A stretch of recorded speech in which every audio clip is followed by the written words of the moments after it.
Welcome to Part 2 of Project 250, the Prequels, a brief rundown on the events preceding the American Revolution.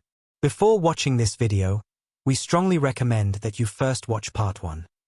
If you have already watched Part 1 or have not watched it but are willing to take the risk of being totally confused, let's begin. As was mentioned in Part 1, on July 30, 1766, King George III dismissed the conciliatory Rockingham government and called upon the aging William Pitt, now Lord Chatham, to form a new government. However, due to Pitt's poor health, he suffered from gout and mental illness. Actual leadership fell to Charles Townshend, the Chancellor of the Exchequer. With the repeal of the Stamp Act, colonial resistance now focused on the Mutiny, or Quartering, Act. To enforce the Quartering Act and to try to raise revenues in the colonies, Townshend pushed two measures through Parliament in 1767. The first measure, the New York Restraining Act, disbanded New York's colonial assembly until the colonists agreed to obey the Mutiny Act. The second measure, known collectively as the Townshend Duties, levied new taxes on English imports, including glass, lead, paint, paper, and tea. It also empowered each colony's Supreme Court to issue writs of assistance. Since the colonists had denounced the stamp duties as internal taxation but had never denied Parliament's right to impose external taxes, Townshend reasoned that the colonists could not logically object to taxation of this sort. However, these new taxes proved no more acceptable than had the Stamp Act. The purpose of these taxes, Americans believed, was the same: to raise revenue from them without their consent. Furthermore, the suspension of New York's assembly, intended to isolate New York, instead aroused all the colony's ire. They considered this assault on the rights of one colonial government to be a precedent for the annihilation of the rights of all of them.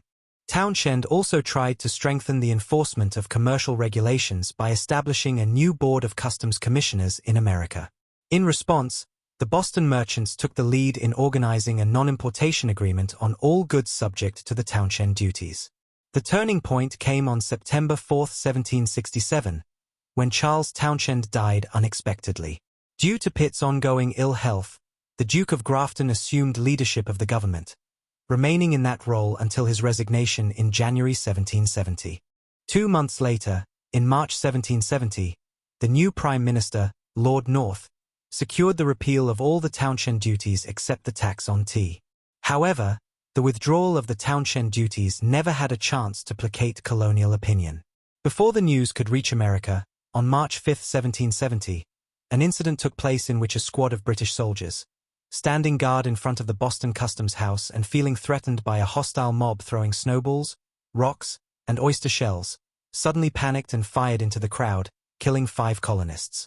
This incident, which history remembers as the Boston Massacre, but was known at the time as the Incident on King Street, and the ensuing trial, during which the British soldiers, represented by John Adams, were acquitted of most of the charges, further inflamed colonial passions, thanks in no small part to the propaganda efforts of a prosperous local silversmith and active member of the Sons of Liberty, named Paul Revere. During the coming months, as events continued to unfold, both Adams and Revere would continue to make their presence felt. A period of relative calm in the early 1770s was disrupted by an incident which took place on the night of June 9 to June 10, 1772, when a band of patriots from Providence, Rhode Island, boarded the British revenue schooner, Gaspé, which had run aground near Warwick, and set the ship aflame. Despite their identities being widely known, none of the raiders were ever charged.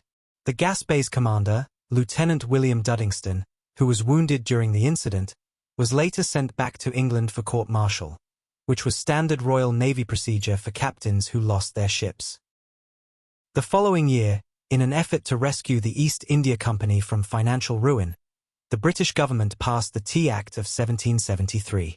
This act allowed the East India Company to sell its tea directly to American retailers at a reduced price, which greatly angered colonial merchants, many of whom dealt in illegal Dutch tea smuggled out of St. Eustatius and now found themselves being frozen out of the trade, as well as undersold. More importantly, the Tea Act revived protests against taxation without representation, even though it imposed no new taxes. That did not stop the colonies from declaring a boycott of British tea. On the evening of December 16, 1773, To prevent the East India Company from unloading its cargo of boycotted tea, a band of about 100 local patriots, disguised as Mohawk Indians and led by Paul Revere and Samuel Adams, went aboard 3 ships moored in Boston Harbor, the Dartmouth, the Eleanor, and the Beaver, broke open the tea chests and dumped the tea overboard. This Boston Tea Party, as it came to be known, brought an immediate reaction from outraged British officials. When the people of Boston refused to pay for the destroyed tea, George III and Lord North decided on a policy of coercion to be applied only against Massachusetts, the center of resistance, which they hoped would isolate Massachusetts and force her into submission. To carry out this policy, Parliament passed the Coercive, or Intolerable, Acts. These acts, which were passed between March and June 1774, included the Boston Port Act, which closed Boston's port, pending payment of damages for the destroyed tea, the Massachusetts Government Act, which revoked Massachusetts' charter, the Administration of Justice Act, which provided that accused royal officials be tried outside of Massachusetts, and finally, a new Quartering Act, which required the Massachusetts legislature to provide lodging and food for British troops. Many people at the time, and in the years since, have argued that this act authorized the billeting of troops in private homes, although this claim has been questioned in recent years. In the end, the Coercive Acts, far from isolating Massachusetts, instead made it a martyr to its fellow colonies and sparked new resistance as several colonial legislatures passed resolutions supporting Massachusetts. As the year 1774 continued to unfold, events began to accelerate rapidly, beginning on January 29, when Benjamin Franklin, unofficial envoy for Pennsylvania and other colonies, during an appearance before the Privy Council, was severely chastised by Solicitor General Alexander Wedderburn for his alleged role in the publication of some stolen letters written by Massachusetts's Governor Thomas Hutchinson, in which Hutchinson called for the curtailment of colonial rights. Wedderburn, who spoke for more than an hour, denounced Franklin in the harshest terms, saying, "He has forfeited all the respect of societies and of men." For Franklin, this humiliating experience marked the beginning of his transition from loyal British subject into budding revolutionary. On May 13, the Boston Town Meeting, acting in response to the Boston Port Act, passed a resolution calling for an economic boycott. 4 days later, on May 17, General Thomas Gage replaced the unpopular Thomas Hutchinson, who many blamed for the crisis, as governor of Massachusetts.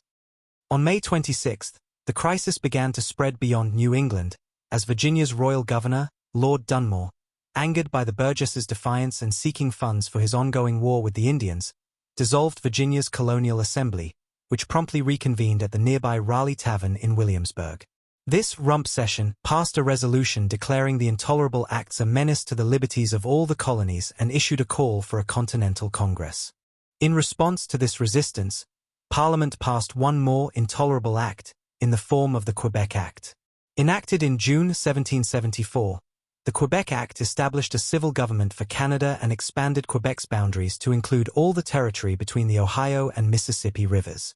The act also granted political rights to Catholics and recognized the legality of the Catholic Church within the province of Quebec. As a result of this and other similar measures, many colonists became convinced that a plot existed to subject Americans to what they regarded as papal tyranny. During the latter half of 1774, matters seemed to take on a momentum of their own as the two sides seemingly blundered their way toward a confrontation. On September 5, as discussed in a previous video, the First Continental Congress gathered in Philadelphia to discuss proposed responses to the Coercive Acts. On September 9, the Suffolk Resolves were issued, urging the colonists to disobey the Intolerable Acts, and calling for a renewed boycott of British goods and the forming of colonial militias. On December 1, the deadline for Britain's response to the Continental Congress having expired, the Continental Association formally went into effect. Finally, on December 21, in London, Benjamin Franklin and other congressional envoys were informed by Lord Dartmouth that the petition to the King, which had been passed by the Continental Congress, would be presented to Parliament as soon as possible, but not until after the Christmas recess.